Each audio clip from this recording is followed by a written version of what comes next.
Por que ainda nos agarramos tão forte ao que chamamos de bem e mal? Será que essas ideias realmente nos protegem? Ou será que nos prendem sem que percebamos? Nietzsche fez essa pergunta há mais de 100 anos. E ainda hoje, ela ecoa dentro de mim. Quando penso no livro Além do Bem e do Mal, sinto um calafrio. Porque vejo como nos apegamos a regras, a valores prontos, sem coragem de questionar nada. Vivemos repetindo moralidades herdadas, sem nos perguntar de onde vieram, por que acreditamos nelas, ou quem se beneficia de que continuemos obedecendo.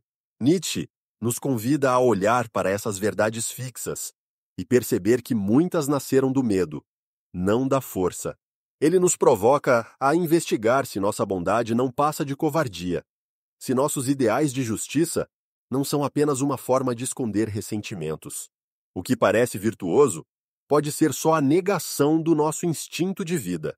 O autor nos desafia a encarar a possibilidade de que vivemos mentindo para nós mesmos, apenas para suportar a dor de existir.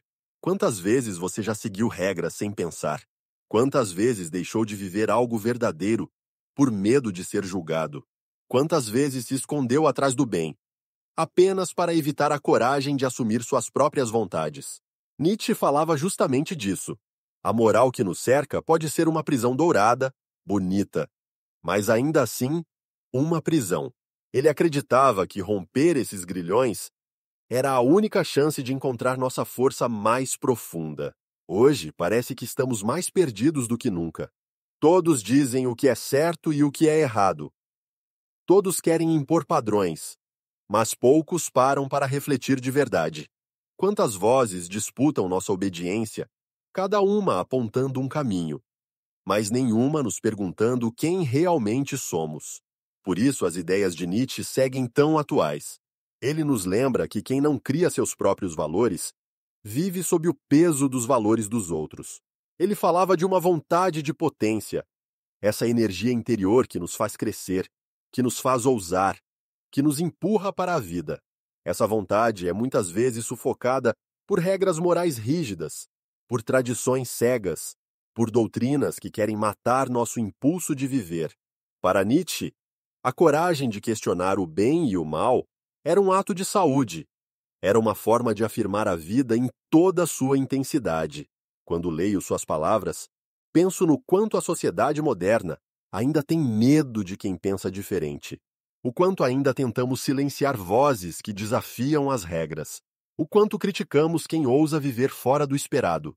Chamamos essas pessoas de perigosas, imorais, rebeldes, mas talvez sejam apenas mais vivas do que nós.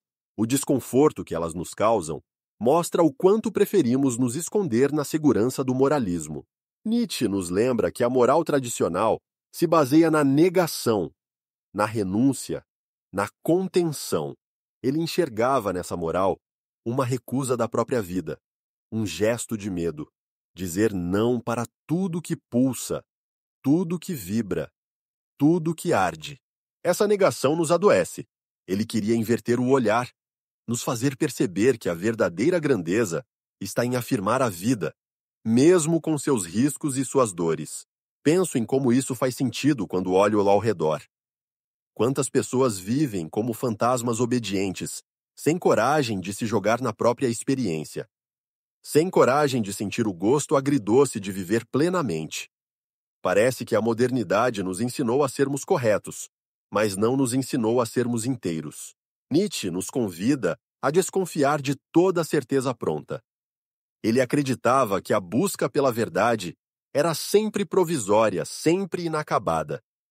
Não existe resposta final, não existe fórmula. Ele nos pedia um olhar vigilante, um espírito de investigação constante, como quem se recusa a dormir na ilusão. Por isso, além do bem e do mal, é um convite a acordar.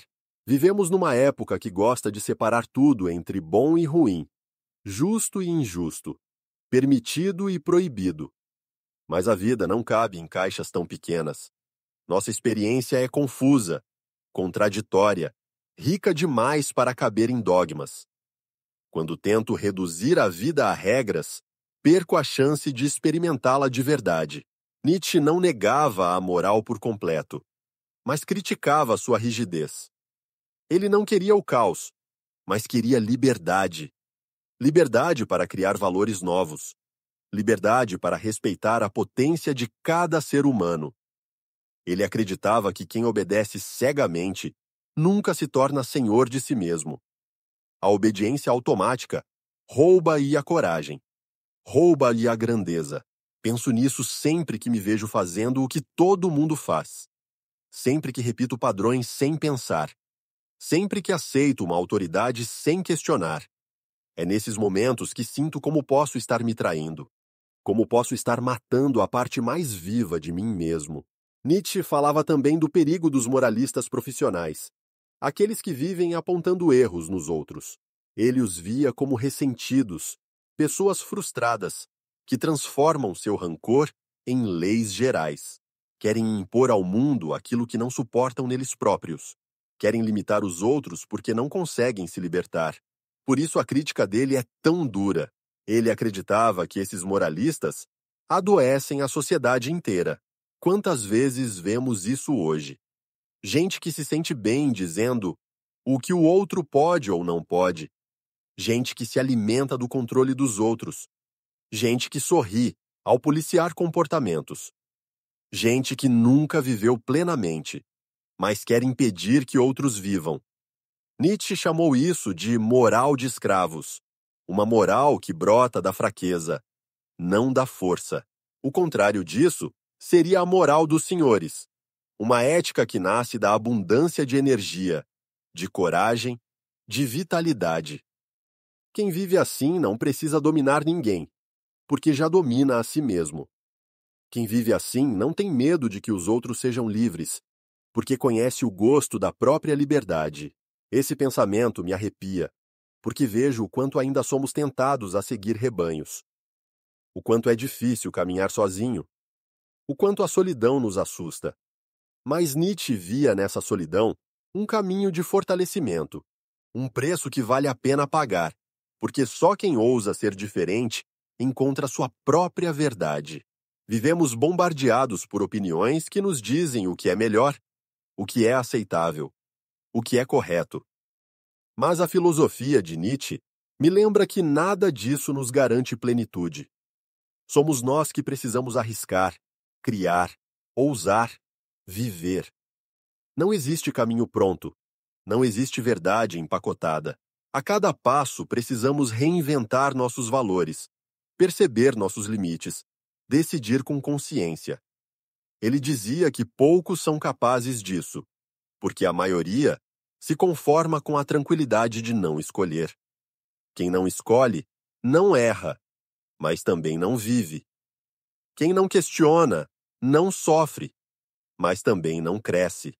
Olho para mim mesmo e percebo quantas vezes tive medo de errar, quantas vezes busquei aprovação, quantas vezes segui regras que nem faziam sentido, só para não incomodar, só para não ser julgado.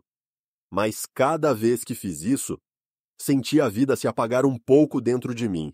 Nietzsche falava da necessidade de suportar o sofrimento da vida, de abraçar a tragédia e ainda assim afirmar o valor de existir. Ele não pregava o pessimismo. Ele pregava a coragem de encarar tudo o que a vida traz, sem fugir, sem mentir para si mesmo. Essa honestidade radical ainda hoje é assustadora, mas também libertadora. Penso nas pessoas que desistem de seus sonhos, porque alguém disse que não era o certo. Penso em quem enterra talentos, porque a família, ou a igreja, ou a escola disseram que não era permitido. Penso em quantas vidas são desperdiçadas tentando caber em padrões pequenos. Essa é a morte em vida que Nietzsche denunciava. Ele nos provocava a desconfiar de todas as virtudes proclamadas pela tradição e nos convidava a criar virtudes próprias, moldadas pela nossa experiência, únicas como cada pessoa. Porque nenhuma vida se repete, nenhuma biografia é igual. Então nenhuma moral pronta serve para todos. Isso não quer dizer viver sem limites, mas viver com coragem. de entender que nem tudo o que desejamos faz bem, mas também que nem tudo o que a sociedade condena faz mal. É preciso aprender a discernir. E esse discernimento nasce do autoconhecimento. Vivemos tempos de histeria moral, onde erros viram sentenças definitivas e onde ninguém pode falhar. Nietzsche nos lembraria que falhar faz parte de viver, que tropeçar não nos faz indignos, que a perfeição não existe. A única exigência deveria ser a coragem de aprender sempre. Olho para o mundo e vejo tanta gente com medo de tentar, com medo de arriscar, com medo de ser. Quem vive apenas para evitar erros, não vive. Apenas sobrevive. E quem sobrevive sem coragem, não descobre nada novo, não contribui, não transforma, não sente o sabor profundo da existência. Nietzsche nos lembra que para criar valores próprios, precisamos primeiro destruir os valores herdados.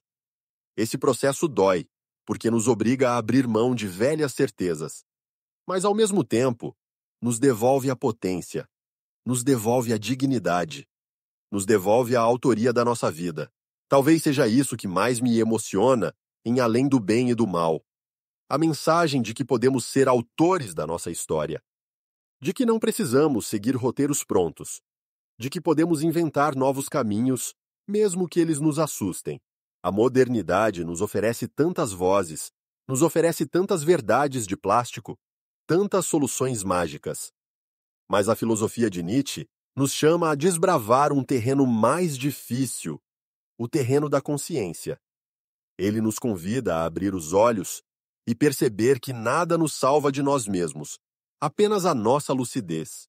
E lucidez não é confortável. Lucidez dói. Lucidez cobra um preço, mas a liberdade que nasce dela vale cada cicatriz. Porque quando deixamos de obedecer cegamente, quando deixamos de temer a rejeição, quando paramos de seguir rebanhos, ganhamos algo precioso: a chance de viver de verdade. Se posso tirar uma lição de Além do Bem e do Mal, é esta: devemos nos tornar senhores de nós mesmos. Custará caro. Vai exigir força. Vai exigir disciplina. Vai exigir coragem. Mas é o preço da verdadeira liberdade. Por isso te convido a refletir comigo. O que você anda obedecendo sem questionar? Que valores herdou sem perceber? Que regras repete sem criticar? Talvez seja a hora de reescrever seu próprio código. Talvez seja a hora de criar uma vida que faça sentido para você. Não será fácil. Você vai errar. Você vai duvidar. Você vai cair. Mas é melhor falhar sendo autor de si mesmo, do que acertar sendo escravo de valores que não escolheu. E no fim das contas, só existe dignidade quando a gente assume a responsabilidade de viver sem muletas. Se este vídeo fez sentido para você, curta. Compartilhe com alguém que também possa se inspirar. Deixe seu comentário aqui no canal e se inscreva para continuar refletindo comigo. Porque a coragem de pensar diferente é o primeiro passo para viver uma vida que vale a pena.